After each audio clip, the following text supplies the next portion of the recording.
ಸಾವಿನ ಸುಳಿಯಿಂದ 65 ಜೀವಗಳನ್ನು ಎಳೆತಂದ mining queen, ಯಾರಿಗೂ ತಿಳಿಯದ ಆ 6 ಗಂಟೆಗಳ ಭೀಕರ ನೈಜ ಕಥೆ. ನಮಸ್ಕಾರ ಸ್ನೇಹಿತರೆ, ಮನಸ್ಸಿನ ಧ್ವನಿಗೆ ಸ್ವಾಗತ.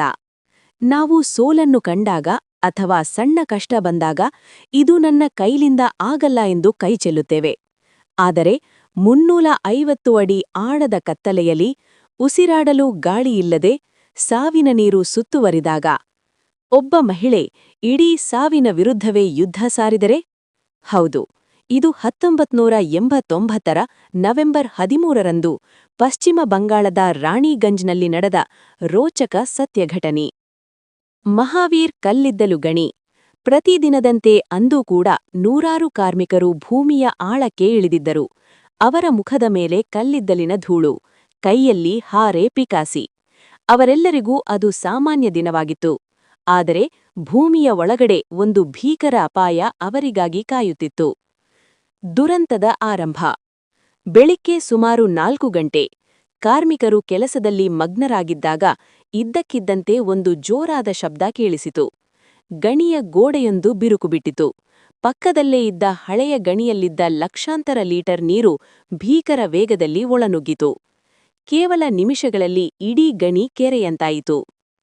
ಗಣಿಯಲ್ಲಿದ್ದ 232 ಕಾರ್ಮಿಕರಲ್ಲಿ 161 ಜನ ಹೇಗೂ ಪ್ರಾಣ ಉಳಿಸಿಕೊಂಡು ಮೇಲೆ ಬಂದರು. ಆದರೆ ಒಳಗಡೆ 71 ಜನ ಸಿಲುಕಿಕೊಂಡರು. ಅವರಲ್ಲಿ 6 ಜನ ಸ್ಥಳದಲ್ಲೇ ಸಾವನ್ನಪ್ಪಿದರು. ಉಳಿದ 65 ಜೀವಗಳು ನೀರಿನ ಮಟ್ಟ ಹೆಚ್ಚಾಗುತ್ತಿದ್ದಂತೆ ಗಣಿಯ ಒಂದು ಎತ್ತರದ ಭಾಗಕ್ಕೆ ಓಡಿ ಆಶ್ರಯ ಪಡೆದರು. ಅಲ್ಲಿ ಕತ್ತಲೆ ಇತ್ತು, ನೀರಿತ್ತು, ಆದರೆ ಸಹಾಯ ಇರಲಿಲ್ಲ.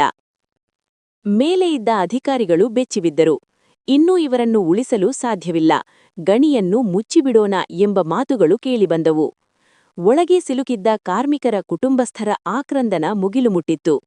ಆ ಸಮಯದಲ್ಲಿ ಅಲ್ಲಿಗೆ ಬಂದವರೇ ಜಸ್ವಂತ್ ಕೌರ್ ಗಿಲ್. ಆ ಸಮಯದಲ್ಲಿ ಮಹಿಳೆಯರು ಗಣಿ ಕೆಲಸ ಮಾಡುವುದೇ ಅಪರೂಪ.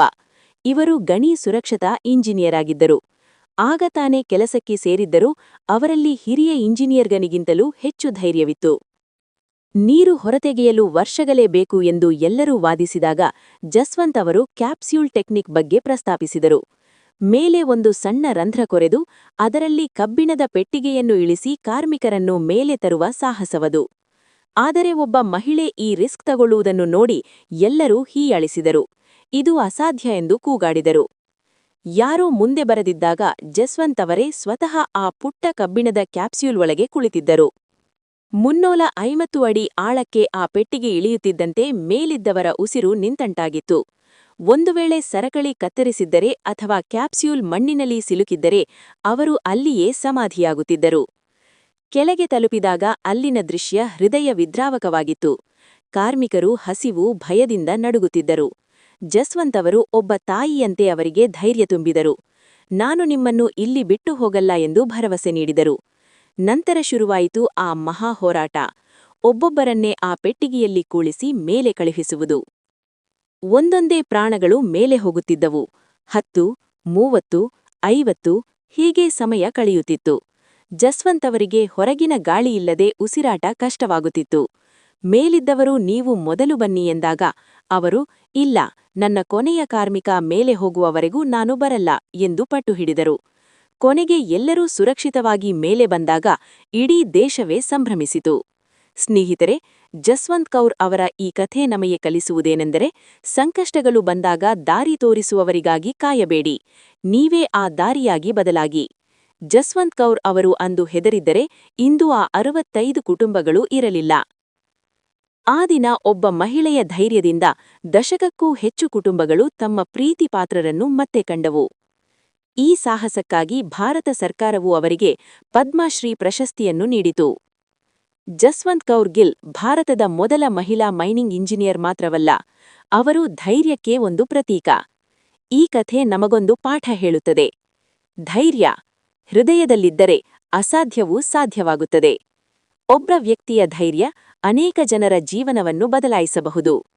ಆದ್ದರಿಂದ ಸ್ನೇಹಿತರೆ, ಜೀವನದಲ್ಲಿ ಯಾವ ಪರಿಸ್ಥಿತಿ ಬಂದರೂ ಭಯಪಡುವುದಕ್ಕಿಂತ ಧೈರ್ಯದಿಂದ ಎದುರಿಸಿ. ಯಾಕೆಂದರೆ ಒಂದು ನಿರ್ಧಾರ, ಒಂದು ಧೈರ್ಯ ಇತಿಹಾಸವನ್ನು ಬರೆಯಬಹುದು. ನಿಮ್ಮ ಮನಸ್ಸಿನ ಧ್ವನಿ. ನಾನು ಕೂಡ ಇಂದು ನನ್ನ ಚಾನೆಲ್ ಮೂಲಕ ಇಂತಹ ಅದ್ಭುತ ಕಥೆಗಳನ್ನು ಹೇಳುತ್ತಿದ್ದೇನೆ. ನೀವು ಈ ವಿಡಿಯೋವನ್ನು ಇಲ್ಲಿಯವರೆಗೂ ಕೇಳಿದ್ದೀರಿ ಎಂದರೆ ನಿಮ್ಮಲ್ಲಿ ಕೂಡ ಒಬ್ಬ ಸಾಹಸಿ ಇದ್ದಾನೆ ಎಂದರ್ಥ. ದಯವಿಟ್ಟು ವಿಡಿಯೋ ಇಷ್ಟವಾಗಿದ್ದರೆ ನಿಮ್ಮ ಅಭಿಪ್ರಾಯ ತಿಳಿಸಿ, ಲೈಕ್ ಮಾಡಿ ಮತ್ತು ಈ ಪುಟ್ಟ ಚಾನಲ್ ಅನ್ನು ಬೆಂಬಲಿಸಿ. ಇಂತಿ ನಿಮ್ಮ ಪ್ರೀತಿಯ ಮನಸ್ಸಿನ ಧ್ವನಿ.